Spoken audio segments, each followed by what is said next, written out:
Hello everyone, it's Rob here from propertyinvestmentsuk.co.uk. I'm excited to show you some in-depth HMO market research that we've done recently into our area of the northwest of England. Now this particular research you can use to help you analyse and select target locations for HMOs anywhere in the UK, so whatever location you want to kind of focus on. Whether it's going to be York or Bristol or London or Newcastle, Hull, whatever location you want to kind of look at, this particular research, the fundamentals that we've used and the criteria that we've looked at, you can translate to any particular location. We've particularly done the northwest because that's the area of the UK that we're based. So coming up, I'll show you 5 main target criteria that we look at. So that's yield, demand, competition, supply and population, where to get those figures from for your local kind of towns, what to prioritize, and how to combine it all into a matrix that's going to show you which locations, postcodes in your local area, and I'll give you specifically the detail for the northwest that we've done, that are outliers, that aren't going to be very high competition, good price ranges, good yields, essentially tick all the boxes that you'd want to look for your kind of HMOs. So I'll jump straight into it and give you a walk through this research now. Now this particular kind of research and data set goes alongside the other topics in the training course that we look at, which is how to identify particular areas depending upon what your criteria is with different strategies, or whether you want to kind of be near to home or work, or what your main priorities are when you're choosing and selecting your area. So in that other research we look at a range of different details like population, demographics, price ranges, hot and cold spots of areas, just to give you a bit of an overview of what the right location could be to start with. Whereas this research is more of a bolt-on to go alongside that. It's certainly not meant to replace it. It just helps you go a little bit more in depth into specifically HMOs, so houses of multiple occupation. Now the reason why we've done this research is because currently, as you can see here, this is created in August 2016 is when we filmed and shot this screencast, but also when we've kind of pulled together the research has been the middle of 2016 to try and understand a little bit more about some potential outliers and areas within our location in the northwest that might perform very well for HMOs that we've maybe overlooked before or haven't really focused on before, and also that we've not seen other companies in our competition and other investors focus too heavily on before as well, but that could perform very well because they have the right fundamentals in place. Now this is very important at the moment because HMOs are very popular, so it increases the competition when we're out looking for properties. There's a lot more people looking to buy them, so we tend to force or it tends to force the price ranges of what those properties kind of go for and fetch, which makes it obviously harder to buy the right deals, the right locations at the right prices. But then also on the flip side to that, when we go to rent them out, there's also more competition on the rental side as well, because a lot of people are flocking to the same sort of areas. So in Manchester, for example, big city, a lot of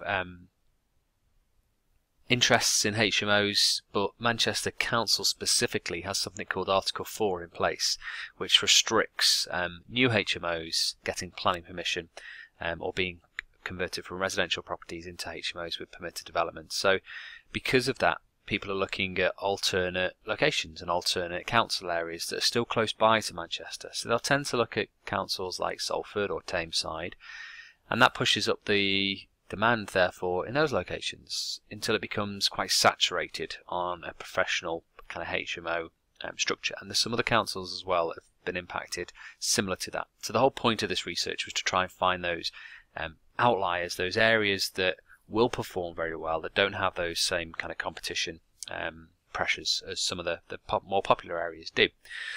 So what I'll do here is I'll just go down the kind of data set, explain a little bit about what the information is that we're looking at, and then also how the information has been kind of collected and brought together. So first of all, at the top here, we can see the main kind of results. So these are the priority locations across the northwest that we would say to focus on, because they tick all of the boxes below here that we're looking at as 5 main prioritized data sets essentially. So we have the main criteria is yield, demand, competition, supply and population.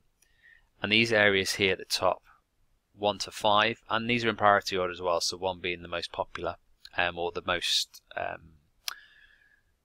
priority location that we're going to want to focus on for our HMO areas potentially going forward. So these here are performing very well across these 5 data sets. Now individually here we have some raw data information, and that's where these kind of areas come into it. So individually, if we look across these as a row, so this particular row here that's highlighted, this row focuses on yield, and in order to be in the mix, if it were, on this row, it has to have a yield of higher than 10%, and I'll show you where we've kind of got that data set and stuff below in a second. But then the next one is demand, so the next data set we're looking at is demand, and that has to be areas that have higher than 40 rooms wanted in a particular location. And then competition, supply and population, again they follow across on those particular rows. So the areas here, number 1, 2, 3, 4 through to 5, they're in this raw data set because they're the best locations for yield out of the areas across the northwest that we've analysed.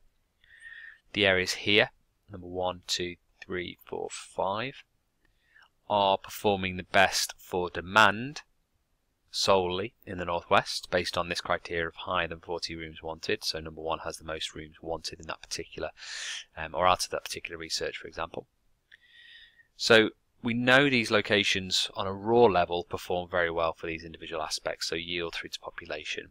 However, these 5 here combine all of these criteria, if that makes sense. So it's not like one of these locations just performs well for yield, it performs fantastic for all of these criteria. So as a general snapshot, to cut to the chase if it were, these 5 top locations here are the main key priority areas that we now focus on. I'm going to be looking for HMOs coming up in our areas because of these kind of main criteria. So that's how the raw data is collected, that's how the top priority is kind of listed.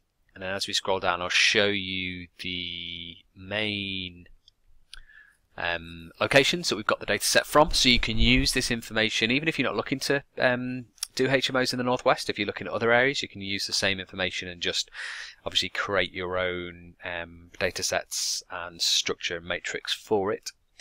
So what we have here is the prioritized data set, so population, supply, all the way across through to, so there's quite a lot of data here as you can see, all the way through to competition, demand and then yield. So they're the main kind of columns that we're pulling this information from here to put into these kind of key criteria areas. Next down here we've got source. So these are the particular websites that we use to analyze the data, and some of these have conflicting data. So below this column here we've got some notes section. Now I won't go individually into these notes, but it's important to kind of read through them and pay attention to it as part of the data set that we're going to be looking at. Now I'll upload this document to the training course as well, so you can play around with the document as you see fit and go through obviously these kind of notes and stuff as you're going through the information. But it's important to pay attention to because, for example, the category here of population, we have 2 different sources. So postcodearea.co.uk is one, and then dougal.co.uk is the other one, to try and get the population detail. But they have conflicting data. So it's down to you which one you trust most to give you that kind of right data set. I'm using, and we're using in our business, the data set from Google, but I wanted to include the other data because we use postcode area information for things like social classes. And if you're doing the research on that and you come across postcodes, population, and you think actually that looks a bit different than the Dougal one, then I just wanted to kind of explain why and how we're getting that information. So that's the main kind of sections, if it were, to consider in terms of source, category and data set. And then also to kind of take into account, as we mentioned, these notes and kind of information to kind of go alongside that data set. Oops, scroll back up.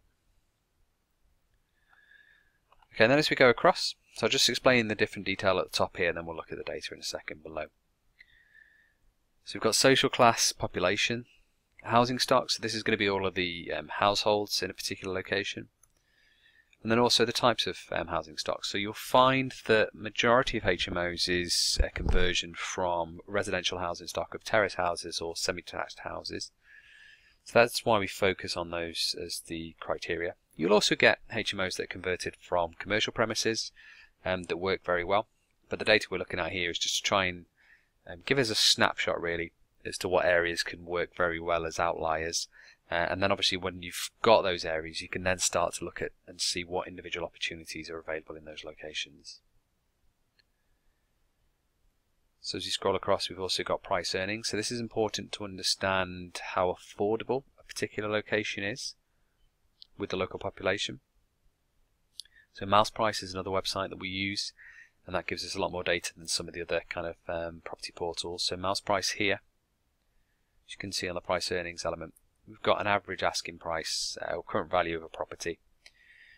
Now, one of the things to consider with the data set is because we take postcodes as the criteria to then assess what location we're starting with and then what current kind of values of properties are in that postcode.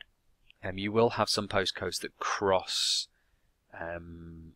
a mix of demographics in terms of you'll have very low value estates or areas and very close to quite affluent estates and areas, and the same postcode will kind of pull that information together into one current valuation. So that's important to kind of consider.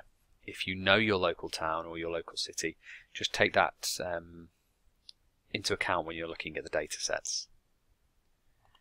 Average earnings, again, very important, so you get an understanding of what kind of the situation is of the local population, and then also earnings ratio as well.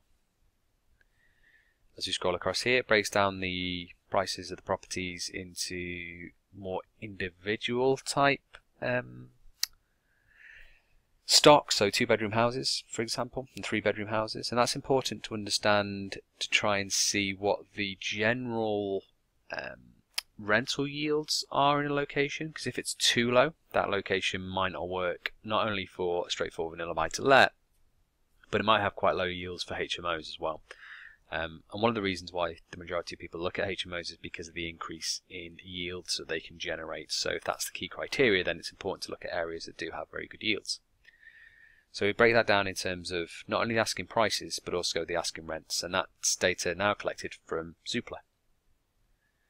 And it gives us some percentages figures as well. Market activity, that's quite important to understand what's happening in that local area. So the amount of sales happening over a 12-month period and a 5-year period, and again this is postcode focused. How that's changed, so if price ranges are dropping, increasing in that local area.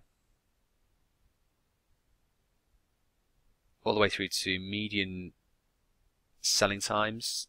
Now that's important because it gives us an understanding as to not only how many properties are selling, as we've got here, and what prices, if it's going up or down, but also how long it takes for the properties to sell. And you can then factor that in terms of comparing the postcodes. So just a very quick snapshot here, you've got two different areas. One's taken 92 days to sell on average, the other one's taken 49 days to sell on average. If you're wanting to have a very hopefully easy exit, then you might want to focus on areas that have quicker selling times, because it might be a more buoyant location over a long run rather than just this short-term snapshot that you're looking at currently.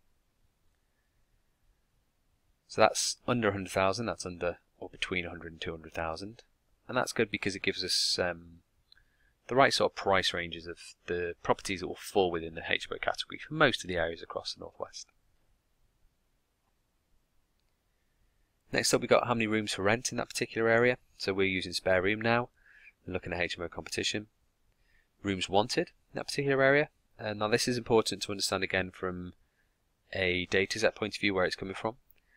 Rooms wanted, if you've got a particular larger city or town, let's say, that you're looking at, and you put in a particular postcode, it might bring in, like you can see here, very high figures for the amount of rooms wanted in a particular area, but that probably crosses over more than just one postcode. So that's important to take into account so that you don't give too much weight to a particular postcode solely on this data set in case it's close by to another city, and then a lot of the criteria the rooms wanted are coming from that other city, if that makes sense. So again, things like this, when you're looking at the data, don't just take it as the raw information, do a bit more kind of research into it and understand the context of where it's kind of coming from. That's going to help you much more, or give you certainly a much more rounded understanding of where that data is kind of coming from. Next up, we've got still on spare room, we're looking at the average room rentals, so what price a room will actually rent at, and again we're using median averages here, combined with the minimum and maximum for that area. So this particular location, for example, minimum price ranges of properties that we can see is £69, maximum £90, and that includes an average across the board, or median average across the board of about £81. Now these particular locations, again we have to use certain general information when we're looking at it. So for the HMO values, for example, I think we're using 4 bedrooms, all bills included, and that's where we get these kind of criteria from, so that we're comparing apples to apples in terms of the locations. So they're all 4 beds, they're all bills included, so we know that we're looking at the same kind of data. And at the end of here, you've got the HMO kind of yields that kind of come into account. Now you can handball this information in terms of selecting individual properties and then saying, well, I can buy this property for X amount, 100,000, let's say, for argument's sake, and the rentals are this, so I can create my own yield from that, and that's absolutely fine.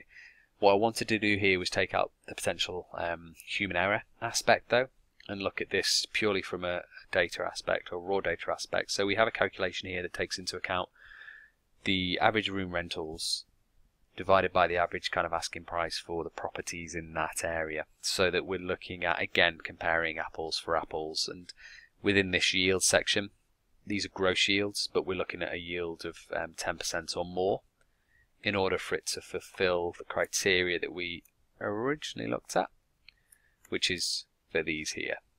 So higher than 10% yield before it gets into this kind of mix of being the top 5 property, and in order for it to be a property and a location, that we would actually kind of consider. So that's it in terms of the data set at the top. If we go all the way across to the side again now, what you'll see here is obviously different kind of color coding, and that's probably going to be quite confusing initially, so I'll try and explain that a little bit better, and then hopefully that'll give some more context to what properties are actually performing, what areas are performing quite well. So let's say if we start off with the first criteria, which is yield here, higher than 10%. So what we did below, all of these areas, we've firstly broken it down into the area, the individual kind of postcode sectors, and then obviously got this data from the different sources that I mentioned at the top here. Filled all this in. Once it's in there, then we can start playing around with the data and using it to give us the information that we need. So once all that information's in, we then look and say, okay, well, what out of these listings have a yield of higher than 10%, and then we highlighted them all yellow. So all of the listings here that you can see that are color coded initially when we started off were yellow, apart from these at the bottom, and that's because these particular postcodes and these particular areas, forgetting the rest of the information, if we scroll all the way across to yield, had a less than 10% yield in the results that were coming back. So it doesn't matter if there's a very high population or low competition or high demand in that location. If the yield's less than 10% on our initial figures, we've discounted them, and that's because we need to obviously achieve a certain amount on the return, but also because when we're looking at these areas, we want it to tick the boxes for everything. We want it to deliver on yield, demand, competition, all of those aspects. So that's the criteria that we've kind of selected for each of them. So that one's, or these are below 10%, so they weren't color coded initially to start with. So then we have 2 lists, one which is all yellow that have higher than 10% yield, and one which is kind of discounted, so they aren't color coded. So these are out of the running if it were these locations. Okay, and if we scroll back up to the top and then look at the next criteria, so the next one is demand, and that's where we're looking at higher than 40 rooms wanted in that particular area. So that's where we look at, if you scroll to the priority ones, you can see here demand, spare room, HMO interest and demand, rooms wanted, all of these locations needed to have higher than 40 rooms wanted in that postcode in order for it to kind of fit the criteria. So what we did then, all the ones that were yellow, if they achieved the demand criteria, we then highlighted them pink, as you can see here. So what that started to do is kind of separate the areas again. So we had the original list of locations that don't work, a list of yellow areas, as you can see here, that stayed yellow, that tick the boxes for yield, which is great, but then they fell down on the demand aspect. There's not enough kind of demand in that particular postcode in order to warrant moving it on to the next stage. So they just stayed yellow, so they kind of fall out the running in that aspect. And then we have this new list that were highlighted pink. And then we followed that same criteria all the way down. So competition, supply and population.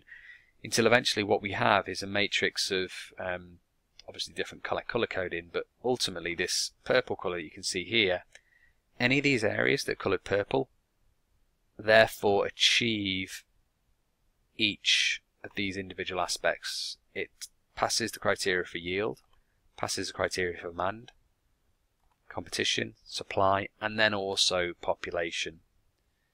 So any of these purple areas, these are the key areas that we want to be focusing on. They're the priority towns, cities, postcodes and regions that we want to really look at as our key focus for our HMOs. The other colours, it depends upon your individual preferences.